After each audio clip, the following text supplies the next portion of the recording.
Good. I hope. Bismillah, alhamdulillah, salatu wassalam ala rasulillah. Rabbi Shadi Sadir wa Yasin Amri wa Lulu Kadami Lisani Yafkolu Koli. I welcome you all once again, honored parents, to our monthly chat. I say thank you so much for joining. Thank you for seeing this as something worthy to join. Thank you for coming to spend your time with me this beautiful afternoon. Right. So without wasting time, we're going to go on. And today we're going to be talking about why your parenting feels like a constant struggle and the way out. Why do you think parenting feels like a constant struggle? Let me even hear from you before I go on today. Let me hear from those who are here with me. Why do you think parenting feels like a constant struggle? If you know me and attend my sessions, you'll know that I love it when we have interactive sessions. I don't just want to be the one talking. Because when it is interactive, we get to learn better than when I am only doing the talking, right? So let me hear from you. Please share with me. Why do you think a lot of people struggle with parenting today? It's not just today, it's something that has been there. However, I would say that it is more today because of obvious reasons. It is more today because of obvious reasons. So let me hear from you. Why do you think people are struggling with raising their children? Why are people struggling? Please share with me. Should I start calling names?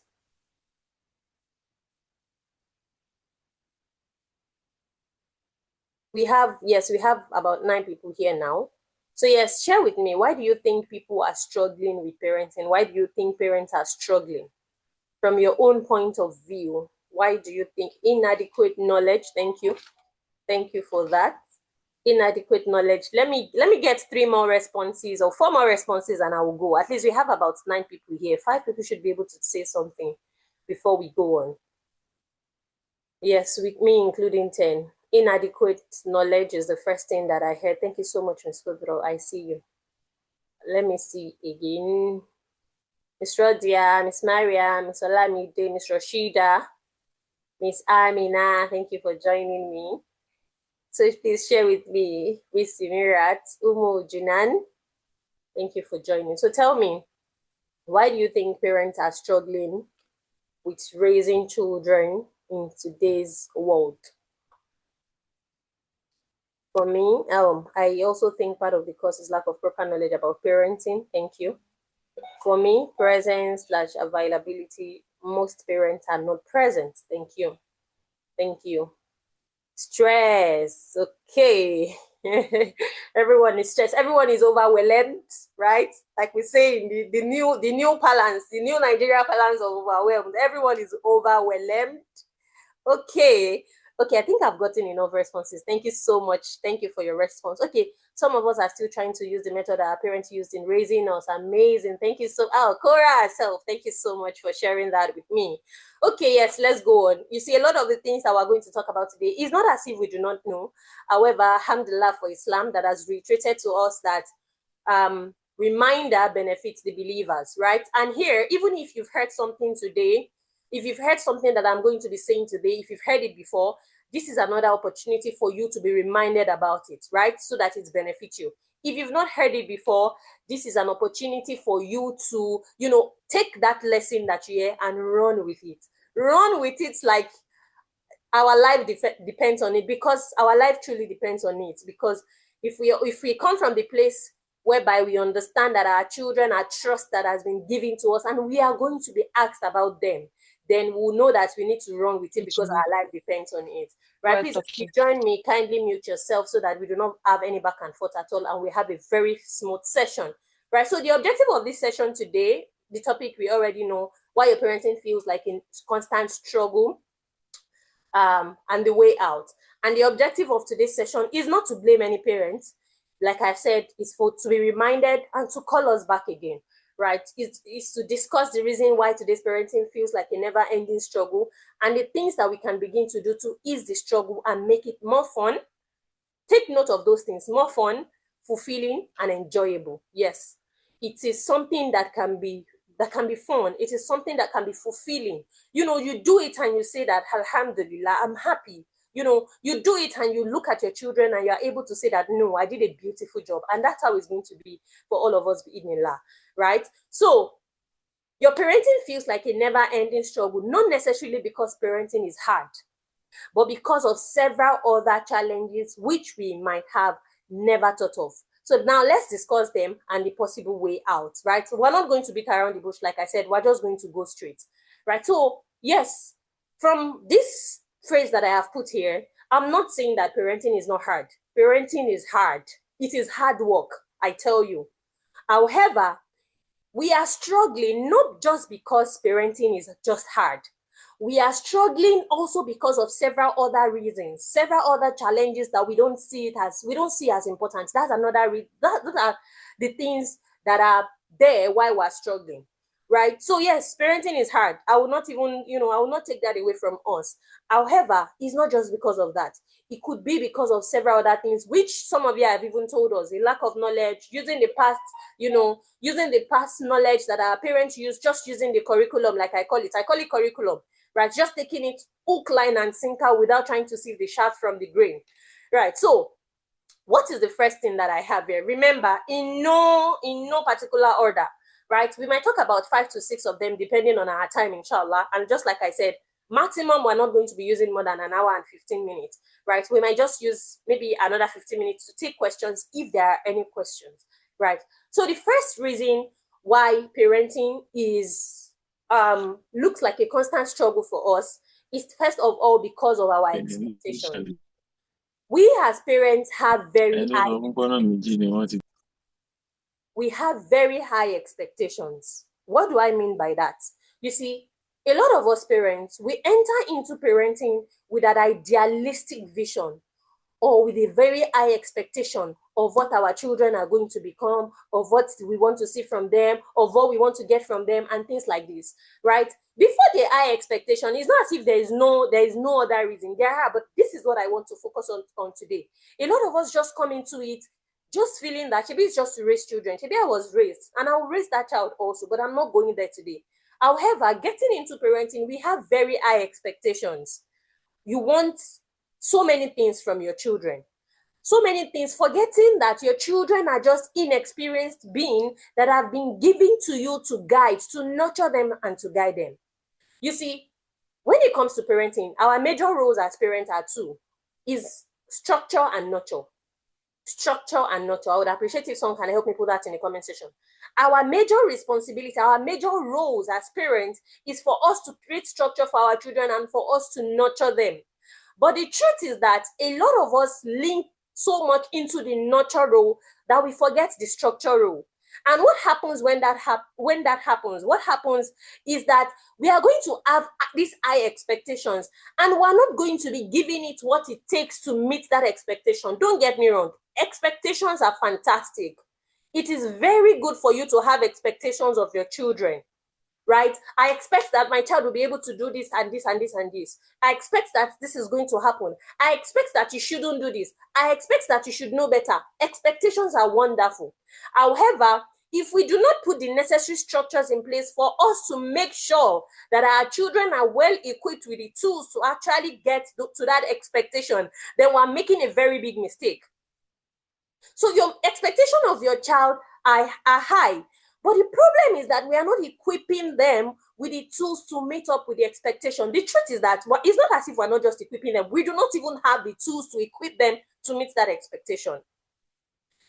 Let me give an example. You expect that your 2-year-old, your 3-year-old, or even your 10-year-old should not cry. That's an unrealistic expectation. You expect that they do things perfectly like you are going to do it. That's an unrealistic expectation. You expect that things just fall in place. You expect that they do not make mistakes. That's an unrealistic expectation. And that's where a lot of us are getting it wrong. So due to a lot of things, we have many reasons why we have this expectation.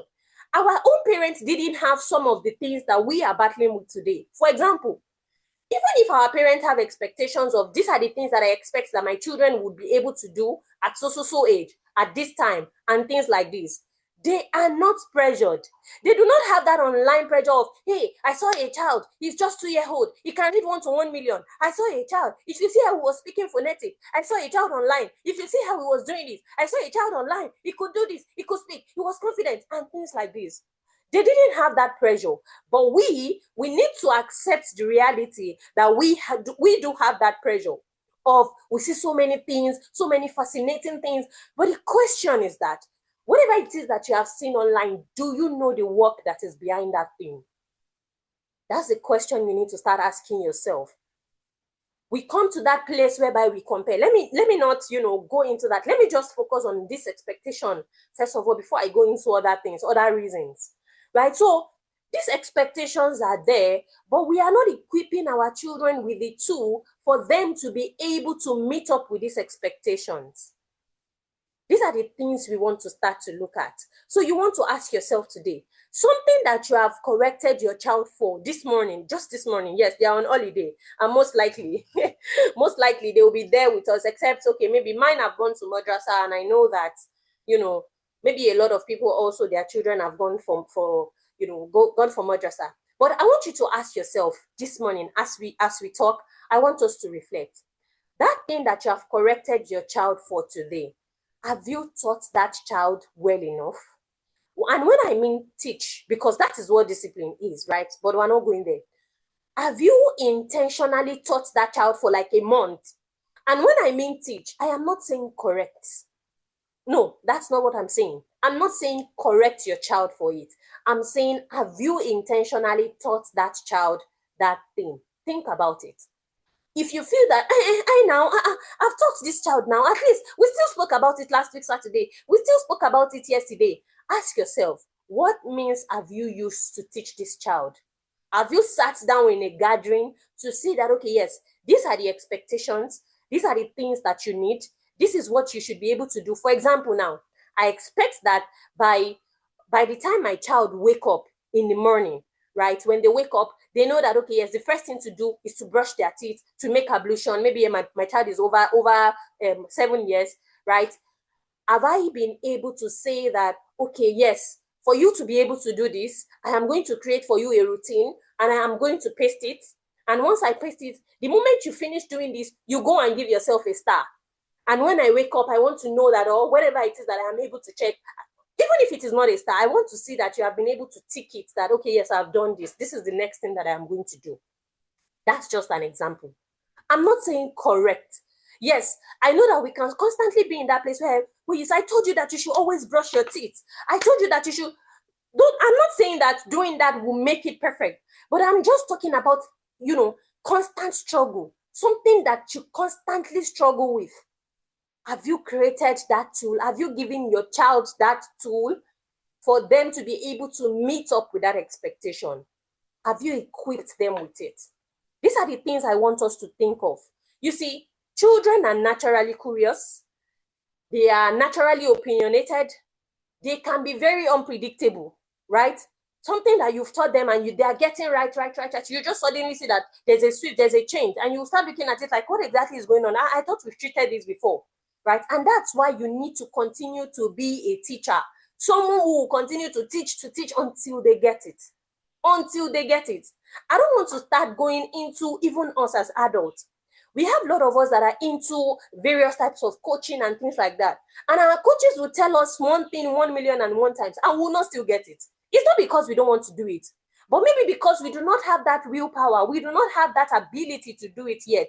We're still going through something that is making us not do those things. It's not because we don't want to do it. It's the same thing for our children. So that's why we need to continue to be that repeater for our children. So it's not just going to be a case of just repeating. You need to put down the things that they are going to use that will help them to fulfill that thing, to get to that expectation. So what have you started doing? What are you doing exactly to meet up that expectation? So children are unpredictable. They are curious. They have their own opinion and all of these things. And all of this can clash with the rigid parenting approach that we use with them. A lot of us are just, we are just used to that rigid parenting approach. And when we say rigid parenting approach, a place whereby we're just correcting, criticizing, talking, and we, because of course, this is not to blame anyone. This is just to let us know that this is one of those things that we inherited.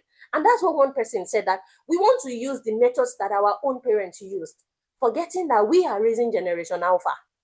We're not raising millennials. We are not raising even Gen Zs. We are raising Generation Alpha. I want to believe that a lot of people that are here are raising Generation Alpha. So we want to use that rigid parenting approach. We've been yelling consistently. We've been talking. We've been shouting, but it is not working, but we keep using it. That is to tell us that we constantly use the things that are not working. We're not looking at it from the light of, okay, what else do I need to do? I've done this for like 3 years now. My child is 3. And this thing is not still yielding the results that I want. But then I am still repeating it. I am still doing the same thing. Okay, what can I change? What do I need to do better? So it's very normal. Children would definitely be children. We should definitely become that adult that our children need. We should become that adult that our children need. So what are your expectations? I want us to go back today and look at our expectations. These are my expectations. What structure have I put in place for my children to meet these expectations? You see, the reality is that as parents, we want, of course, we want our children to behave well. We want them to understand. We want them to manage their emotions. And because if we don't want them to manage their emotions, why will a child be crying? And the next thing you want to do is that child's cry is now making you angry. How does it correlate? There's a reason for that, and we'll get to that reason. I pray that we're able to get to that reason, inshallah. Please, I beg of you, please turn off your video. I don't know if a male is here, but I could hear a male's voice. So please, Miss Fatima, turn off your video. You might not know, but I need you to turn it off right now. Right, so, like I was saying, we want them to behave well. I hope she can hear me. Please turn off your video. We want them to behave well. We want them to be able to manage their emotions just like we adults will do. And do you now know the funny thing is that even us as adults, we still struggle with managing our own emotions.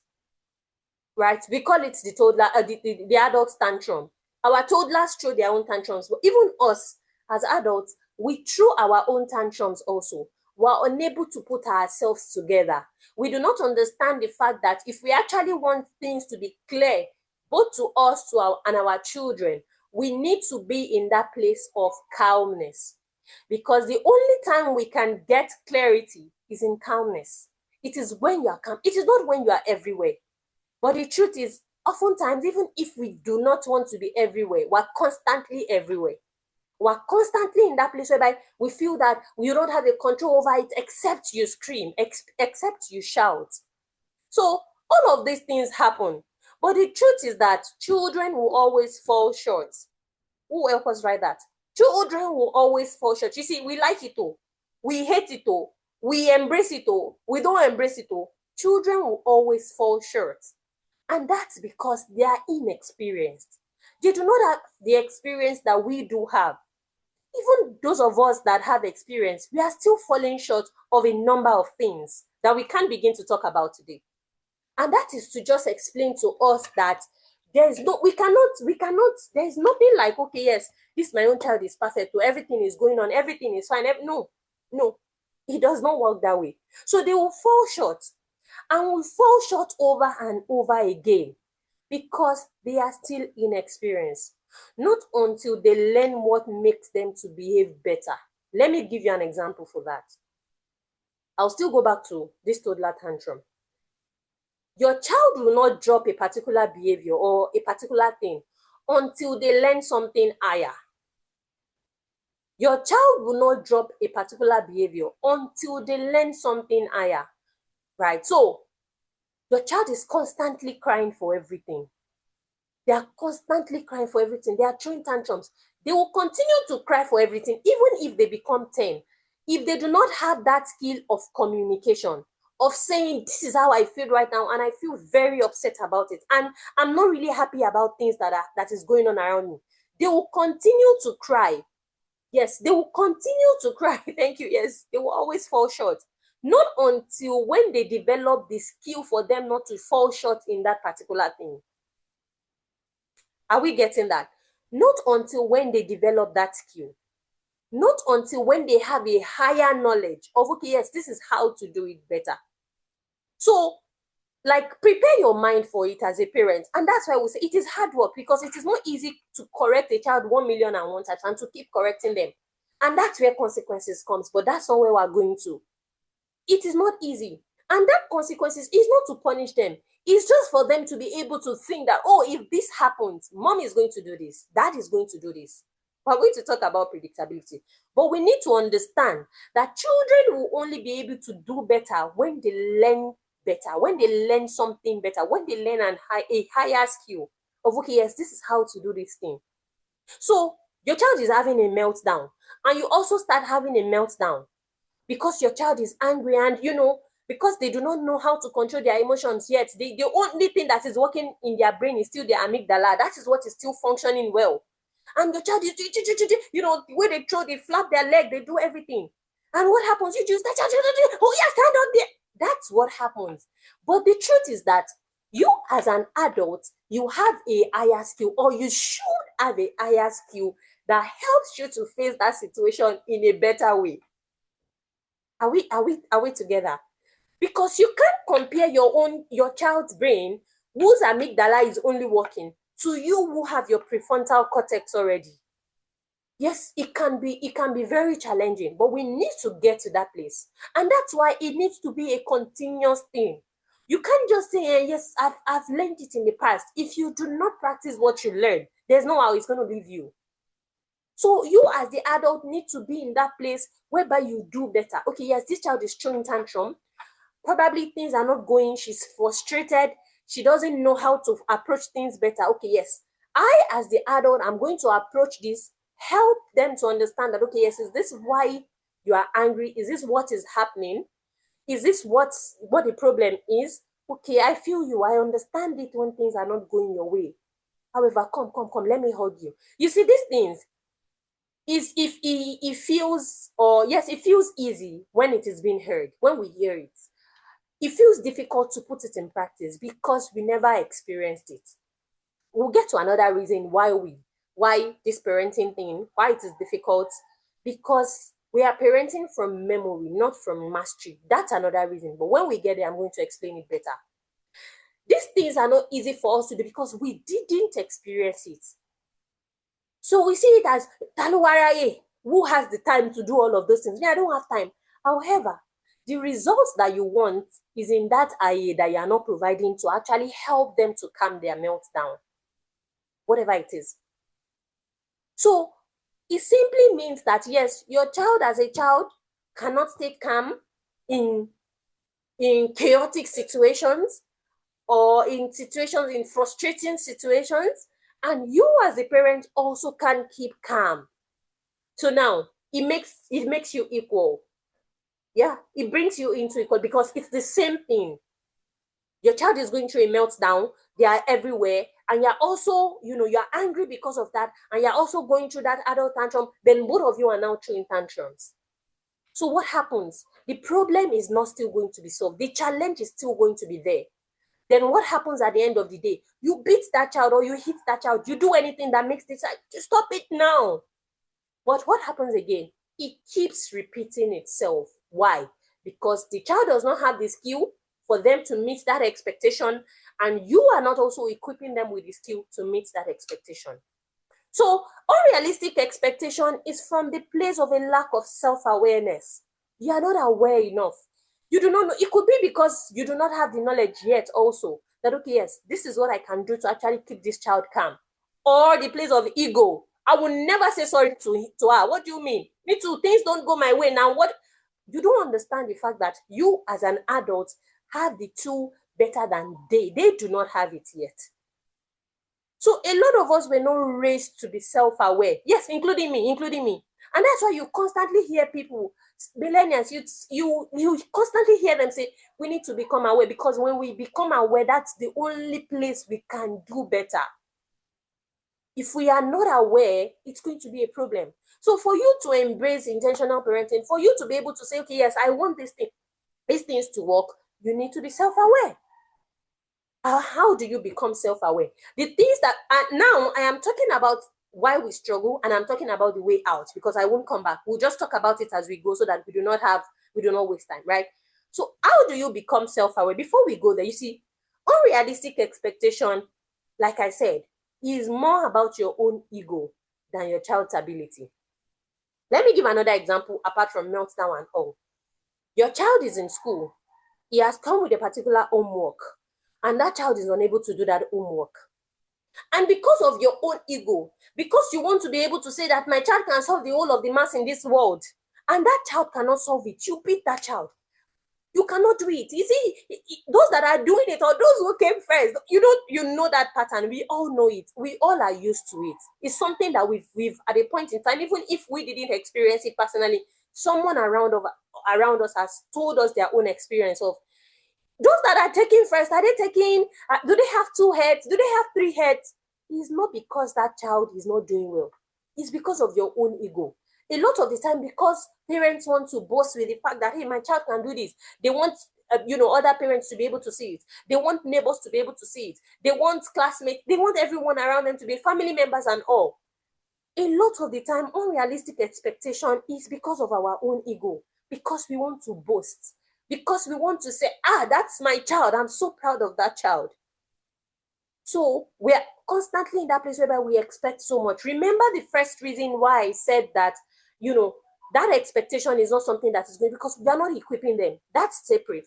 Why you are now having that expectation is also because of your own ego. So we sometimes have this because we want to impress. We want to prove, right, how our children are doing. We want to prove to friends. We want to be able to say that, my child went for this competition. Look, be first, Wale. We have so much, which is something good. However, don't, because of this, damage your children. They will get there. And what pains me as a parent coach is that all of these things that we want, all of these expectations that we want, you see, our expectations are wrong ones. Yes, because we do not understand that these things do not really matter. You see that book, all of those things, those are not the things that matters. And the painful thing is that thing that matters is what was taken away from them. Because the moment you constantly do that, you take away that child's ability to understand emotion as they grow. They are going to be lacking of emotional intelligence. The moment you continue to correct, you continue to have to increase that expectation and pressure them, they lose their confidence. So it's not just a case of you are doing this now, because of course there's going to be a long-term effect of all of these things. So for me, we are going to be looking, if you as the parent are looking beyond now and you're thinking of the future of your children, a lot of us, our self-esteem was badly battered. And these are the things that we need in this economy that we are now. I was coming from a session by Sisters in Dane Foundation. I was coming from there, and they were talking about the economy, making money and all of those things. I've forgotten the topic verbatim. And the man was talking about, a woman who was giving the opening speech was talking about the fact that some years back, you will not see someone tying gele to say that, okay, yes, this is my profession. You will not see a makeup artist to say that this is my profession. That is to tell you that things are changing. And the painful thing about things is that as children are growing and they, in this world that they are going, the things that they actually need to thrive is what parents are robbing their children of, because we do not know. Because we do not know, because of ignorance. And that's the most painful thing for me. So allow your child to grow at their own pace. That is what I'm going to be using to end this first reason. Allow your children to grow at their own pace and focus on their ability rather than pressuring them. So you need to, expectations are not bad, like I said, but you need to adjust your expectation and equip your children to meet up with that expectation. You need to be in that place whereby you equip them to meet up with that expectation, right? You need to communicate the expectations to them appropriately, not through correction, like I said, not through correction alone. I'm not saying we should not correct our children, but let us make sure that we teach before we correct. Just like in school, if you teach a child a particular thing, you've taught that child, you teach them before you start correcting them. Maybe they make mistakes, then you correct them. However, ask yourself, Have you put the tools in place for you to actually, for you to say that I have properly taught this child before you stay in that place whereby you start correcting them? So when you create an expectation, create a goal to be able to meet up and work on your emotions to be able to teach it through before demanding it. So I'm not saying you should not set expectations for your children, but what goals have you created for them to be able to meet up with that expectation? What tools have you provided them with? So you need to be in that place where you parent the child that you have, not the child that your neighbor has, not the child that you saw on TikTok or Instagram. You need to parent your own child. You need to embrace your child's journey. I totally understand the fact that we can be in that place where we start comparing. Your friend can do this, your classmate can do that. Child is not even older than you. Unrealistic expectation is not equipping your children how to cook. Then you go to a friend's house and a 10-year-old can cook, they cook good meal, and you go back home and start saying, I am coming from so person's place now. The child was the one who provided the food, who cooked the food. Did you teach that child how to cook? Did you? So these are the things we want to start looking at. So before we move on, I want everyone to type it in the comment section that I will parent the child that I have. Because if you don't parent the child that you have, you continuously be in that place of comparison, and that can damage your child. Okay, we'll get to that, inshallah. Right, so I want everyone to write it in the comment section. If you are with us here today and you are not multitasking, write it in the comment section. I will parent the child that I have. Because if you do not parent the child that you have, you will constantly compare. You constantly have expectations that you will not even work towards meeting. So parent the child that you have. Embrace your child's personal journey, because that is how they are going to grow. If you have your friends in the community and they are not here, please go and call them. Except if you are not getting value. If you are getting value from here, please go and call them. Go and call them to come and listen to this session. I left the group open so that others can also invite their friends. Tag them. Let them come and join us. Let them come and join us. I was saying that I'm going to use 1 hour or 1 hour, 15-minute mark, but I doubt it. And so parents the child you have. Embrace your child's journey. Embrace their journeys. Embrace their own journey. Right? So think about it. What are those things that you have a high expectation on? Chores, homework, doing things well, following through things. As you are struggling with them, they are also struggling due to a lack of experience. So yes, the struggle, like I tell parents in my community, that the struggle is not just yours alone. It's not just yours alone. Your children are also struggling. Just like as you are struggling, your children are also struggling, because you are demanding from them something they do not have. And just like we often say that we can't give what we do not have, your children can't give what they do not have either. They can't. And that's that on expectation. Let me move quickly to the next point, which is power struggle. This is another reason why a lot of parents constantly struggle with their children. Did I say this is another struggle? This is another reason why parents constantly struggle with their children. You see, we are constantly saying no without any reason. We are constantly in that place where we want to control the entire lives of our children. You want to be able to say, sit down there, and they'll sit down, stand up there and they'll stand, eat your food and they'll eat. No, now calm down. You see, no one likes to be controlled. Let me start from that place. No one likes to be controlled. No one at all. Not even a 2-year-old. Not even a 2-year-old. No one likes to be controlled. And it's going to be a control when they do not understand the reason behind the things that they do, the things that you want them to do. So you're constantly saying no. No, when they come, mommy, can you eat it? No, mommy, can you eat it? No, no, there's no yes. And a lot of people don't like to hear no, especially you see our toddlers, our preschoolers, they don't like to constantly hear no. So you are trying to control all the aspects of your child's behavior. And you see behavior is the smallest thing. I tell you, this is something that I have worked. I have, for those who do not know me, I have children. I have children, 3 children that are below the ages of 10. And I tell you for a fact that the least thing you want to do is just want to control their behavior. Yes, do this. That's the least thing you want to do. There are bigger things. I tell you that there are bigger things.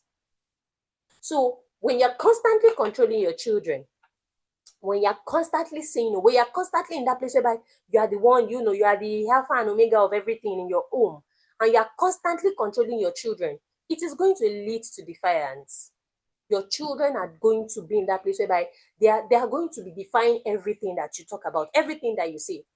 You see, parenting often feels like a never-ending struggle when you are in constant tug of war of control with your children. We all know what a tug of war is, right?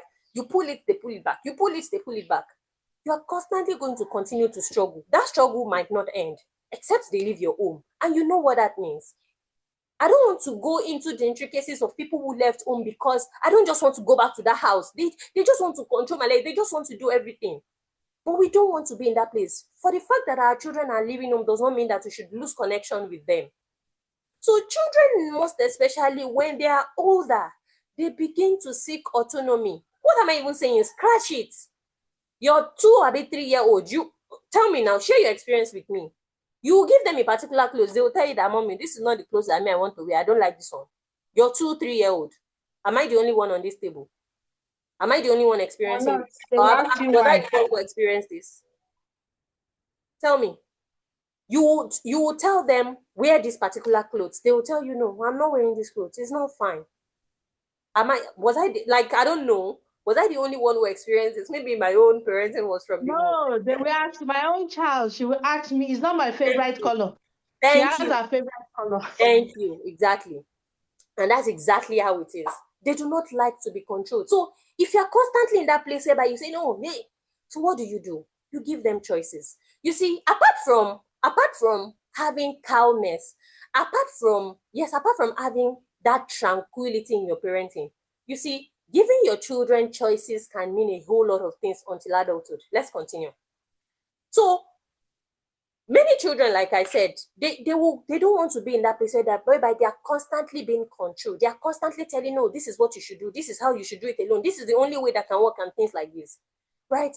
So when they begin to grow older also, they seek autonomy. They seek independence. Even before they get to that stage, before they start getting to that stage of even leaving your home, 3, 4, 5, they want to be able to decide on their own, which is a very fantastic skill that we should deliberately teach our children.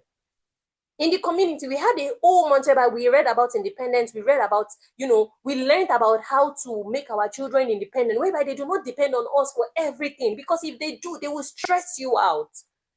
They will stress, or you will stress yourself out. Let me put it that, because they're not the ones stressing you out.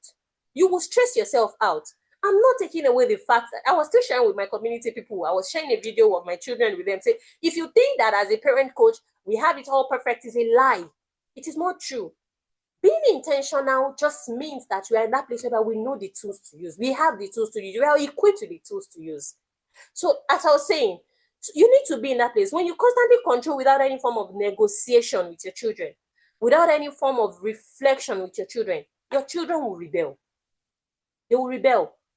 When you tell them no, they will say yes. It is when you say yes, that's when they will say no. They will rebel, because you're not giving them that opportunity to exercise that thing that is in them.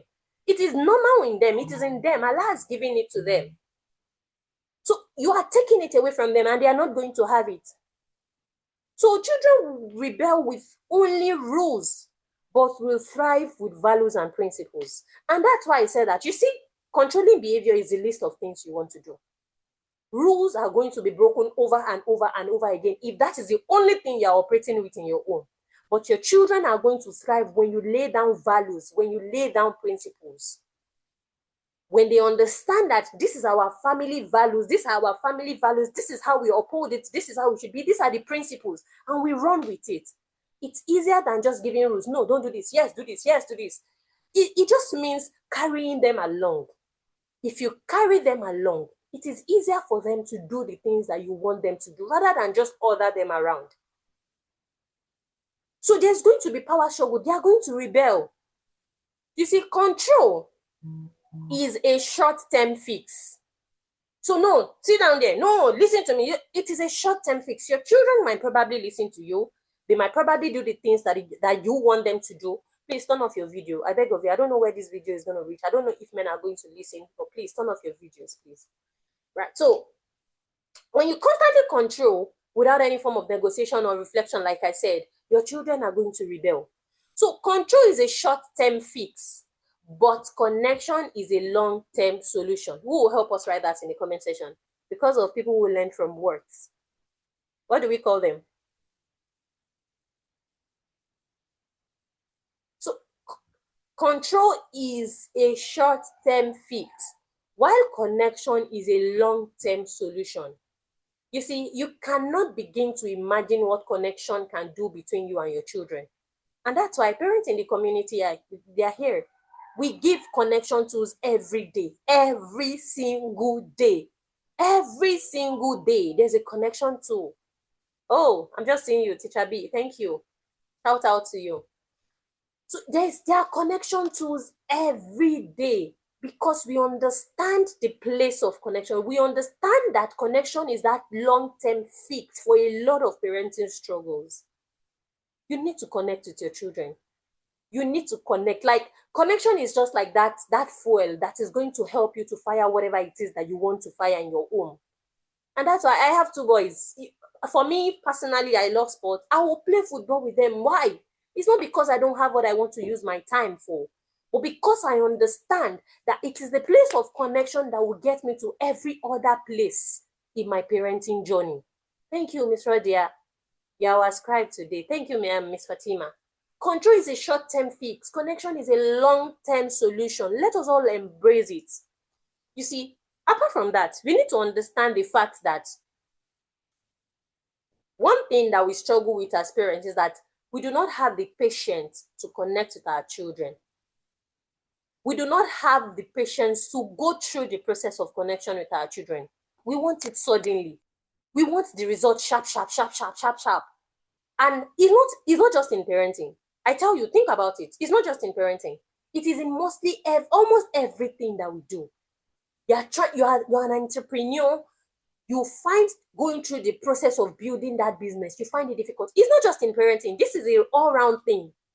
It's the same thing. We want fast results. You have started your business in 3 years. You compare it for somebody that has done it for 10 years. We are not patient enough to follow through processes. It's the same thing that is affecting us as a country generally.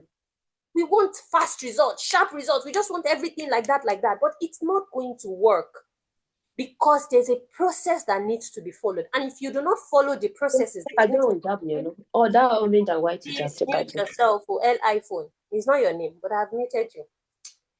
So we need to be in that place whereby we follow the process of connection, because that is where our results are. Those are the places that our results are. So every battle that you fight with your child, they will fight back. They must fight back. They will fight back. You must choose peace instead of what? Instead of chaos. You see, no matter the short courses that you take, hey, no yelling challenge, yes, emotional intelligence, you've taken the course from this thing to calm, from chaos to calm, from short courses will not take you to where you want to get to. I tell you, because there's something that consistency does in everything that we do. And that's why I said it before, that in the community, it's a consistent back-to-back. It's a daily thing. It's a daily thing. This is what you need to do with your child. These are the reasons why you need to do it. These are the things that you're going to get from doing it. These are the benefits that are going to be there for you, for your children. It helps you to build skill. It helps you. There's a lot. So connection is not just about playing. Even if it is just playing, depending on the ages of your children, your results are going to be certain. So it's not just about the short courses. And what happens is that parents today, we do not see parenting as something that is learned. We just see it as parenting. Maybe they raised us, we raise our own children also. It does not work that way. It does not work. So we need to be in that place whereby we consistently follow through. We consistently put things in place that will help us to be able to say that, okay, yes, this is the result that I want to get, and I will get there. So we need to follow the processes. So another thing about power struggle and choices is that, you see, when you offer your children choices, it does not mean that you are weak. Because a lot of the time, when parents who do not understand this thing, when they see you offer your children choices, they see it as embarmogenic. No. It does not mean that you are weak. It just means that you choose peace while still achieving your goal. It means that you want to choose peace while still achieving your goal. the child who you do not allow to make choices will grow into adults who can stand on their own. So like I said, it's not a short-term thing. We're looking long-term. We're looking long-term. We have a vision. We're looking long-term. If you don't give your children choices, your child, and that's why some people judge their parenting with that thing. My child don't, if once I say it like this, my child will follow. If that is what you are using to judge your parenting, I beg to differ. You are going to fail at it. It's not a criteria. My child, they listen to me, I don't have any problem. If that's the only thing you use in judging your parenting, there's every possibility that you're going to fail at it, because that's not even the conversation. It's not about, hey, my child listen to me. If I tell them sit down there, they say, it's not from the place of, yes, this is how we should be. There's something wrong with that child. And that's why we said they are naturally opinionated.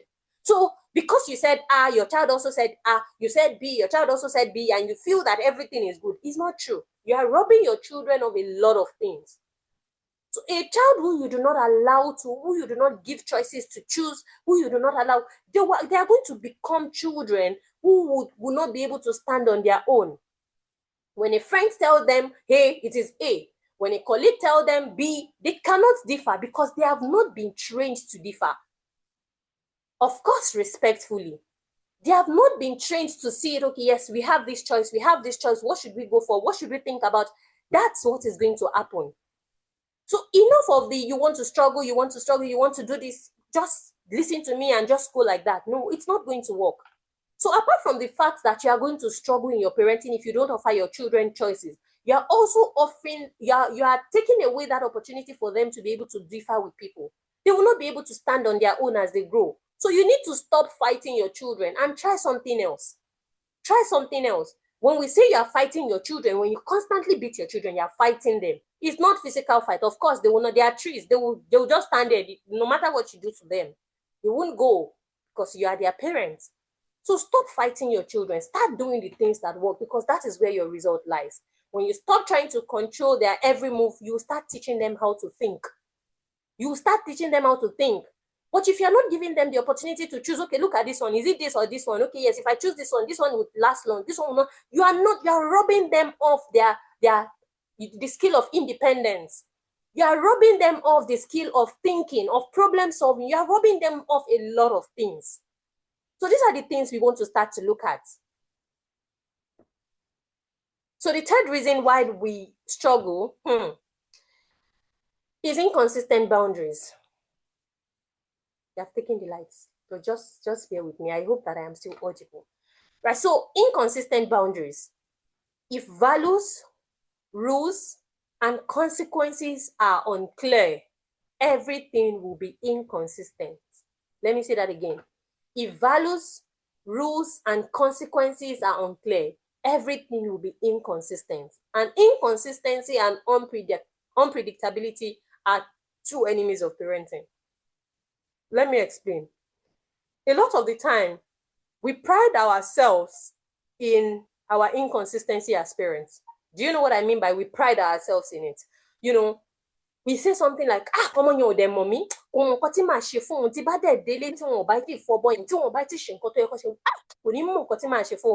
that's inconsistency. That's unpredictability.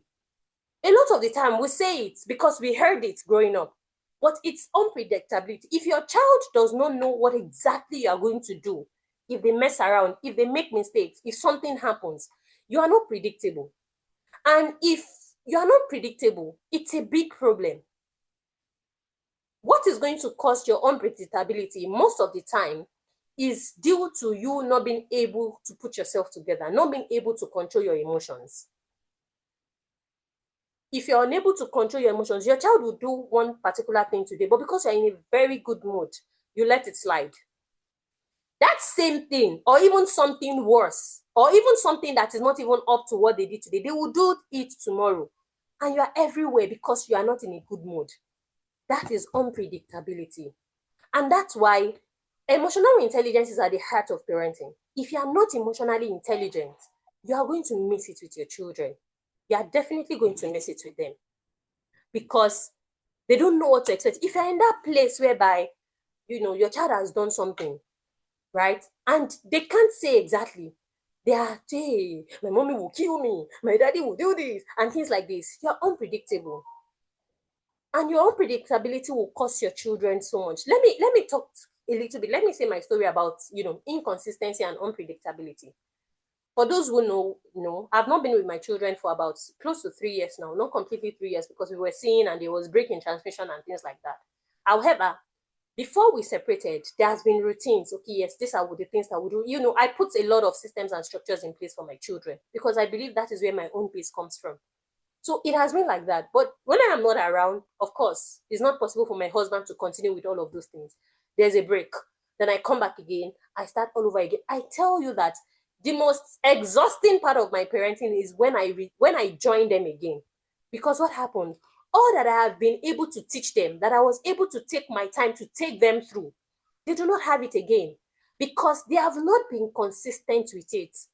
So I have to start all over. So when I think that, okay, yes, they know these things, I've taught them, but because there has been no consistency with it, it's going to be a back to square one, and I'm going to stress over it because I have not been consistent with the things that I do with them. Please turn off your video. I have not been consistent. That thing that I have taught them, it's no longer predictable to them. They don't still understand, okay, yes, is this how it is now, or should we just go on?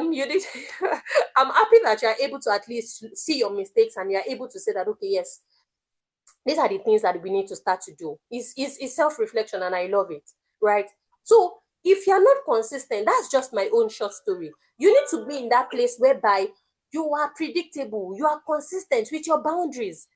When I was preparing this session yesterday, I was speaking with my son. Then I said that, listen, if you lose something again, or if you lose something today, maybe in school or wherever, and you are thinking about what is going to happen at home, what do you think is going to happen? Do you know what I would do? I said, yes, now I know what you will do.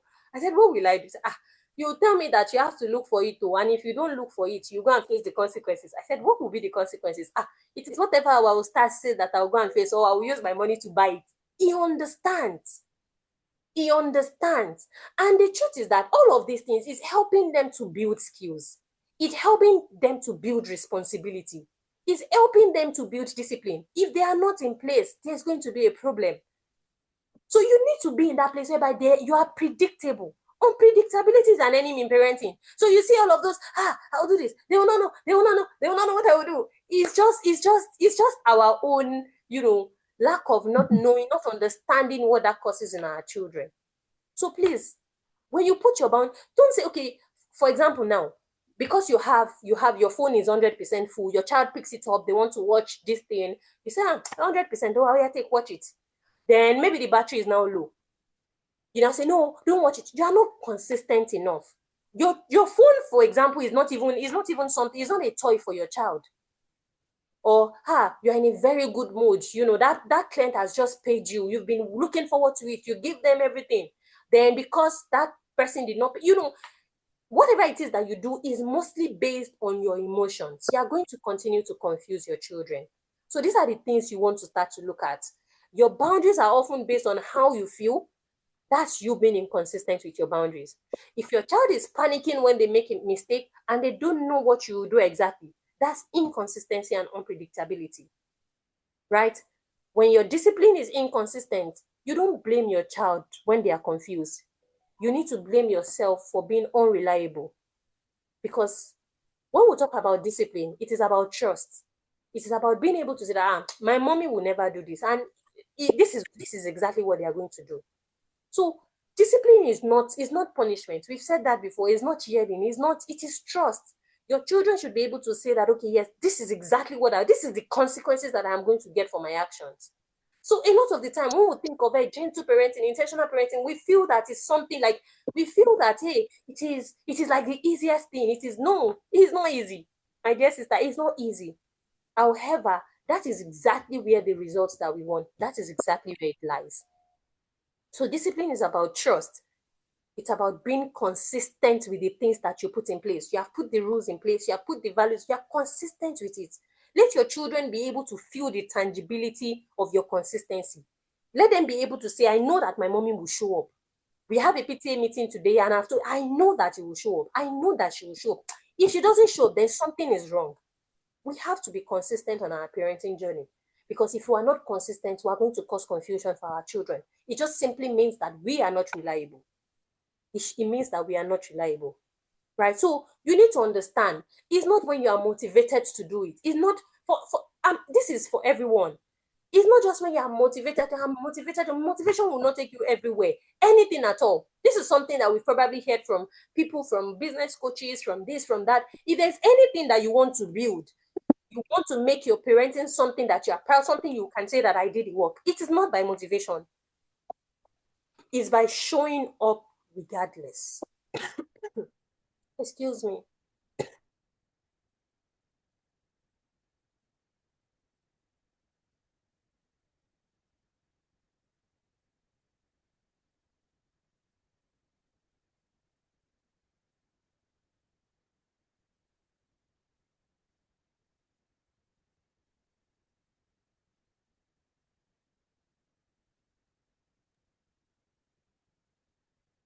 Sorry about that. So these are the things that we need to consider if we're thinking about it. When you are consistent, when you are predictable, you don't have to struggle with your children. They understand that, okay, yes, this is what happens. And one thing about this thing is, no matter how young your children are, 3 years, 4 years, they understand boundaries if you teach it to them. Yes, they might throw a little bit of tantrum here and there. They might cry here and there. They might be fussy. They might, they can carry face. But they understand that, okay, yes. Once my mom says yes, she has a reason and it's a yes. Once she says no, she has a reason and it's a no.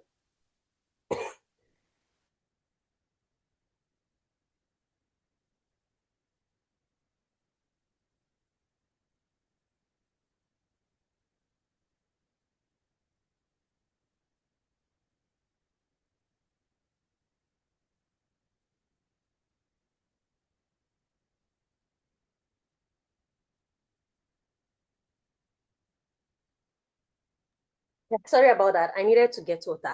I really hope that I will get out of that habit of not putting water beside of me. Okay. So that's it for inconsistent boundaries. Now let's talk about the next step. I'm going to run now because we have our time is so limited. The next one is overwhelmed due to parenting martyrdom.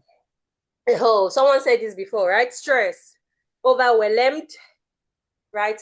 We as parents, we are struggling with our parenting because we are constantly overwhelmed. Sorry, bear with me.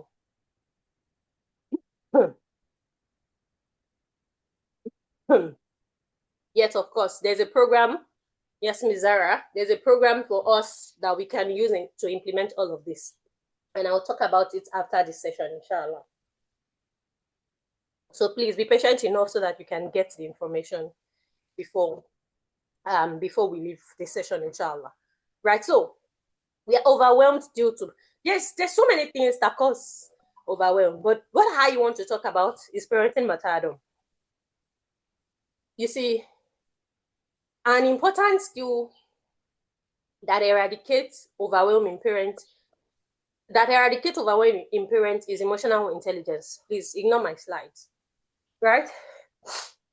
One thing that we need to know is that, like I said before, that at the heart of parenting is emotional intelligence. If you're not emotionally intelligent, there are lots of things that you won't be able to implement, that you won't be able to do. You are going to be angry constantly. You're constantly going to be angry, right? But I'm not going there. We're talking about parenting martyrdom now. What does this mean? You want to be the everything for your children. You feel that the stress that you are going through personally as a person is nothing, and you add more stress to it. Simply put, you want to pour from an empty cup, and it is not something that is possible. You can't pour from an empty cup. It's something that we know, right? We've constantly heard it. When it comes to parenting martyrdom, it's just a situation whereby you neglect yourself because you are raising your children. And we constantly say something like, my children are my life, my children are this, my children. I'm not saying that nurturing your children is more important. But the moment you ignore yourself in the process of raising your children, there's going to be a problem. You are constantly going to be overwhelmed. You are always going to be overwhelmed. You are always going to be overwhelmed because you not being able to understand enough that if I am not full, I can't be able to show up. Or if I am not all right, I can't show up for the people that I am supposed to show up for. If you don't understand it, you are constantly going to be in that place where you are stressed because you are not pouring enough into you. And when we are saying that pouring enough into you, plus knowledge, plus skills, plus doing well for yourself, from feeding yourself, your health, everything, you need to pay attention to all of those things. Because if you don't, it is when you are hungry or you are stressed, that's when you mostly lash out. Go and check it. It is mostly when you are stressed, when things are not going your way, probably that's when you mostly lash out on your children. And that's a sign, that's to tell you that you need to pay attention to yourself. So you want to do everything for everyone and still be available for yourself. You have a 14-year-old, you have a 13-year-old that cannot do things for themselves. They cannot do trust perfect like a 14-year-old. A 14-year-old is a full-grown teenager. But they can't do things. They can't prepare a meal. No, it's an abnormality. If you're on that table, please get down from it. You have a 13-year-old, 14-year-old, 15-year-old. You can't have them and sleep. It's a problem. And it starts from very little things. Very little things. I was still sharing with my husband. Like, there is a limit to the plates that I wash in my house. There's a limit to it. Plus pots, they will wash it. Yes, it will not be perfect. And whenever I want to cook, whenever I want to use it again, I will rinse it again and use it. It's better than me doing everything for my children. You can't do everything for your children and not lash out on them. You can't. You see, you even give them excuses. Hey, they went to school since in the morning. Hey, they have lots of homework to do. You see, responsibility is at the core of raising children. And that's why we said that there are two basic roles in parenting. It is structure and nurture. Yes, nurture your children. Love them the way you should love them. However, create structure for them to learn the things that they are supposed to learn. Create structure for them. Always think of, I am raising a 27-year-old. Not just I am raising a 3-year-old. Because the moment you think I'm raising a 25-year-old, I'm raising a 27-year-old, you know that there are skills that you need to equip them with for them to succeed, for them to thrive when they get to that age. But if you don't give it to them, they are not going to have it. Assalamu alaikum. This is one of the reasons why we have lots of even young adults that can't do anything at all for themselves because their parents have been in that place whereby they do everything. They are into parenting machadom. They are overwhelmed. They have stressed themselves. And now, yes, it leaves you with something because your health might not be how it is supposed to be. And at the end of the day, your children are not still going to function the way they should function. So these are the things you want to look at. So you are parenting without growing. You are not adding knowledge to your knowledge. You are parenting without breaks. You are not giving yourself breaks. You are parenting without exercise. You don't exercise anymore because you are giving birth, because you have children. You not even a simple, okay, let me skip 100, let me skip 200, let me do this, let me move my body, let me do this. It's constantly my child, my children. You don't have breaks. You don't journal. You don't have any time at all for yourself. There's nothing that you do for yourself. You are constantly going to struggle with parenting because you can't pour from an empty cup.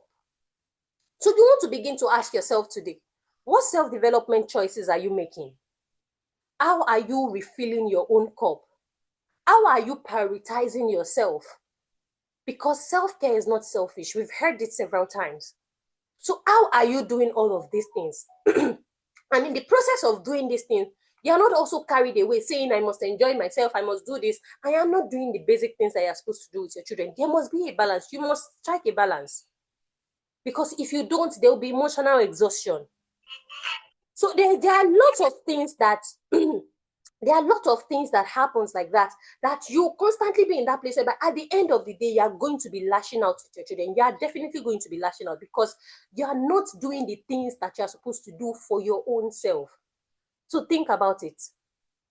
You need to also be in that place whereby you are in that place where learning is curated. You see, a lot of us, we always want to thrive from the place of the reels that we see online. Okay, yes, the free sessions that we attend, the this. You see, your learning has to be curated. If your learning is not curated, implementation might not be possible. And if implementation is not possible, transformation is not also possible. Did we get that? Your learning has to be curated. It has to be streamlined. You cannot get, you get this year, you get this year, you get this year. You're going to be stressed. You're going to be overwhelmed. There's a lot of things is going to happen. So your learning has to be curated. You have to be in a place where, okay, yes, you know that you are learning and you are implementing and you're implementing for you to be able to get the results that you want. You cannot constantly, hey, free webinar here, free this thing here, free. And in the process of doing all of these things, you now belong to 1,000,001 groups. You have so many groups. You belong to many groups that when you open the group, we have 200 messages there. You just scroll up, and that's all. You're not getting anything from it. So it's better for you to be in one group whereby, or in a place whereby you know that, okay, yes, the lesson that you want to get here, you are getting it. Rather than being in several other groups whereby you're not even able to get whatever results that you feel that you will get from that group. This is part of those things that are going to overwhelm you.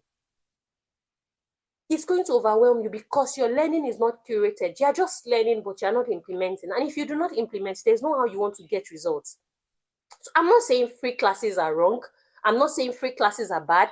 I'm just saying that if you attend free classes and there is no point of implementing whatever it is that you have learned, there's going to be a problem. You will not be in that place whereby you are able to put what you have learned into practice.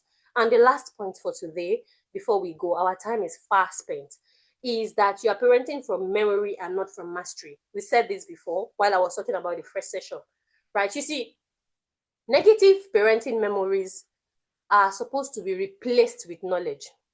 Knowledge needs to replace negative parenting memories in order for us not to continue to replicate them. But the problem that we have today is that we don't want to do those negative things. We don't want to, do certain things with our children, but we are not replacing what we used to know. So it's just a case of you are taking away without replacing. If you are taking away without replacing, you are still going to go back to that thing that you took away. It cannot leave you completely. If you are not using a particular tool again because you feel it will not work, you need to replace it with a tool that works. So you are not yelling again because you've learned that yelling is bad, yelling is wrong. What are you replacing that yelling with? These are the things you want to start to ask yourself. So when you're in that place where you're parenting from from your memory, you're not parenting from mastery, there's going to be a problem. So for the fact that we are all here, we're all having our own children, we're all making lots and lots of money, we're living that desired life, doesn't mean that we were successfully raised. That's the truth that we need to accept. It does not mean that we were successfully raised. All that we pass through and we still get to that point whereby, we're not going to be fulfilled. So a lot of the time, we want to quantify all of these things. Say, they did it to us and we turned out okay. The question is, did we really turn out well? Did we really turn out okay? We're still in that place where we're looking for our purpose. We're almost 40. While I'm not saying that these things are not painful. Yes, they are there. We need to acknowledge it that they are there. But we don't want to create the same thing for our children. That is the point. So love alone is not going to raise our children. And that's why there's a place of nurture. There's a place of structure. Some of us, the structure was more, there was no nurture. Some of us, it was nurture. We were so loved that there was no structure. We can't do anything for ourselves. We don't have skills for us to navigate things, and things like this.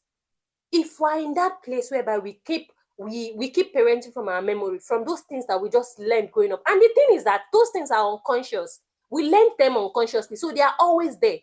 And that's where the intentionality comes in. Because you're not putting that consciousness into it. When you put the consciousness into it, it helps you to do better. And what will help you to do better is when you know what to do exactly. So it's not just about, yes, I don't want to do this. What knowledge are you trying to gain for you to be able to do better? These are the questions you want to start asking yourself. So you need to stop parenting from your memory. You need to start parenting from mastery. Because it's not just enough for you to replicate everything that was done to you. And that's why I often say that if we're in that place whereby we're able to sit and reflect on all of these things, you will be able to see the shaft from the grain. You'll be able to say, okay, yes, my parent did this. I didn't really like it because this is how I felt about it, which means if I do the same thing for my child, she'll probably feel this way. Now, okay, yes, what can I eliminate? If I am eliminating, what am I using as a substitute for it? Right? So we need to look into all of these things. We need to look into it, because if we do not look into it, we're not going to be in that place where we'll get the results that we want. We'll continually struggle. We have so many other reasons. We have people that are parenting from the place of fear, calling it respect. We have several other reasons, but of course, time will not permit us, to say this. Before, we used to have a weekly session, but we couldn't continue because the turnout was poor. But we'll look into it again, because you see, parenting is something that we constantly need to discuss. It's something that we constantly need to talk about for us to get the results that we want, right? So for those who have been asking, how do I put this into implementation? How do we, all this that we have learned, how can we implement it to get the results? This is why we have the LLP community, Leading with Love and Purpose community, and it's a supportive community of parents whereby we equip ourselves with the practical tools and the resources where we are going to be putting in place for us to get the results that we want, right? Your journey is something that is valued, and you need to, you need to embrace it. You need to embrace your own unique journey, because yes, it is unique to you. You can't compare your own child to every other child. So you will equip you with the tools for you to be able to deal with your own parent. You see, a lot of the time, things that are being said might not work for your child because you don't understand your child, right? Yeah. So like I was saying, this particular community registration is just once in a year. We do not accept people during the year. There's one that is ongoing now, the 2026 cohort, right? Oh, really? I don't know who the person is. I don't know. Maybe the person should try to type. I didn't hear the salam either, right? So registration is just once in a year. When session starts 1st of January 2027, we're not going to take people. It's not because of anything. It's just because we want everyone to be able to go through the entire curriculum without asking or without eliminating anybody from the group, because we know what it is. We just want to focus. Let me put it that way. So registration is open now for the 2027 cohort. And if you get to register with only 10,000 naira before the end of this month, you are going to be paying 85,000 naira, the early bird offer, right? And after this August, you're going to be paying 100,000 naira flat price, right? I will tell you that even if you pay 100,000 naira, is nothing compared to what you're going to be getting. Believe me, we have people who are in the community right here, and they know what they have access to, right? So if you want to have access to the same thing and you want to benefit from the early bird offer, register with only 10,000 naira before the end of this August. When you register, you get to pay only 75,000 naira before January 2027, right? But if you miss it, it means that you're going to be paying 100,000, which is worth it. I tell you that it is worth it, right? So if this is something you would love to take up, which I would advise everyone on this call to take up, right? Don't hesitate to reach out to us on this, right? So, and that's going to be all for today. Another opportunity that I have for parents who have teenagers as children, there's a conference that'll be coming up, especially for those that are in Lagos. It's easier for you to navigate. It's in Ikeja at Eridon Space, the Phillips Center. This particular opportunity, if you want it, I have a 40% offer for about 3 people who wants to register. So which means that instead of paying 49,000 naira, you're going to be paying about 29,000, right? 29,400, I think, right? So if you want to take this offer also, you can also reach out. I'm going to drop the whole of this information on the group so that you have access to it, and you can always reach out to me, right? For this also. This particular conference is going to be next week Saturday. We should be there by now, inshallah. And sessions should have been ongoing. You see, mentorship for your children is not something you want to joke with. As we go on, we're going to talk so much about all of these things, right? So, and that's all that we have for today. Let me see if I have questions. Can we get accountability partners? It can be effective. Yes, we can have that, of course, in the community. Yes, we can. You're welcome, Ms. Akina Olowo Saleh. Thank you. Thank you for your presentation. What happens after the 1-year membership? I don't understand that question. After the 1-year membership, you renew, right? It's a continuing thing, inshallah. As far as we are here, we pray that Allah does not take our life now. It's a continuing thing, right? So if that is your question, I hope that I answered it well. The last one I did 2 years back, I wasn't consistent. Please be consistent. There's no parenting program you want to join. Not even parenting program. There's no program you want to join. If you're not consistent with it, you're not going to get results. It's as simple as that. The sex education included too in the community. Yes, it is included, but we have the paid version. Okay, let me talk a little bit about our programs in the community. Our programs in the community, they are there. We have our daily connection tool. We have our fortnight. We have our fortnight weekly, fortnight webinar, right, for parents in the community alone. And also for parents in the community, if there's any particular, if there's any course that LLP is doing, you get a particular discount, and that's your LLP advantage, right? You have a particular discount. You're not going to be paying. For example, now, parents that are in the community right now, that are in the 2026 cohort, they are not paying 85,000 naira for their own membership. They are paying less. Yes, they are paying less because that's an advantage of being in the LLP community. So if there's any course at all that we sell during the year also, of course, you have a discount for it. Yes, I mean, one to Ms. Kudro, thank you so much. Emotional intelligence, so they are going to pay for it, but it's going to be, we're going to, you see, that's why I said that. It's not just about the short courses. It's not just about taking a short course. That short course is just a part of what we're going to be doing in the community, and we're giving to the outside, to the public also to come and benefit from it. There are other activities that we use in teaching, for example, emotional intelligence. For example, sex education. While there was a short course for people who are not in the community, we had our activities on sex education in the community, right? So the short course is just a part of it that you will be taking, you will be getting, but we have a more robust curriculum for people that are in the community. I hope I answered that question, right? So, and of course, if you're going to be paying for it, if you belong to the LLP community, if you're a nurturer, you are going to be getting a discount for it. I hope that I answered that question. I mean, do you have discounts for the renewal? Of course. I don't understand that question. Discount for the renewal? I don't understand it. But what I'm saying is that if you join, for example, now you join the 2027 cohort, by the time the 2028 cohort is coming, you are going to be having a discount of the price at that time. Of course, we don't know the price at that time, but you are going to be having the discount of that time. I hope that I answered that question. I mean, in the LMP. No, it's not the same thing. It's not the LLP community, right? It's different. It's not the general community. We have a private community, right? So you do not belong, I'm sure. I mean, Ms. Rodia, thank you so much for joining. I mean, Yarab, and you too. Yes, Sichabi is telling us she's a member of the community, right? And she's telling you that it's fully loaded. So please come and join us. Come and join us. The community is for me, and you come and join us. I've sang for you. I mean, Miss Inerat is also a part of the community. Thank you for coming. I already answered it, alhamdulillah. I mean, it's such a wonderful time spending my Saturday afternoon with you. I love it. I love it. Thank you so much for coming. Just like you know that this session is a monthly session. Maybe by 2027, inshallah, we'll have it weekly so that we'll hear more of these things better. But I tell you, you see, these free sessions is nothing compared to being in a community. Not just this LLP community, is nothing compared to being in a parenting community. Let me put it that way. So it's not as if, you know, I'm just advertising, right? I'm just marketing. There's nothing like belonging to a learning platform that is curated. It's nothing compared to it, I tell you. So please register before the end of August so that you have that early bird offer and you do not miss it. And I can't wait to have you in 2027, inshallah. Remember, like I said before, registration is just once in a year. Once we register and we start at the beginning of the year, no matter how much you want to pay us at the middle of the year, I will not collect it because we are not after the money. We are after the transformation that comes with it, inshallah. Right, so please join us and let's take it up from there, inshallah. See you again next month, inshallah. Until then, I hope that you have an amazing month. Assalamu alaikum wa rahmatullahi wa barakatuh.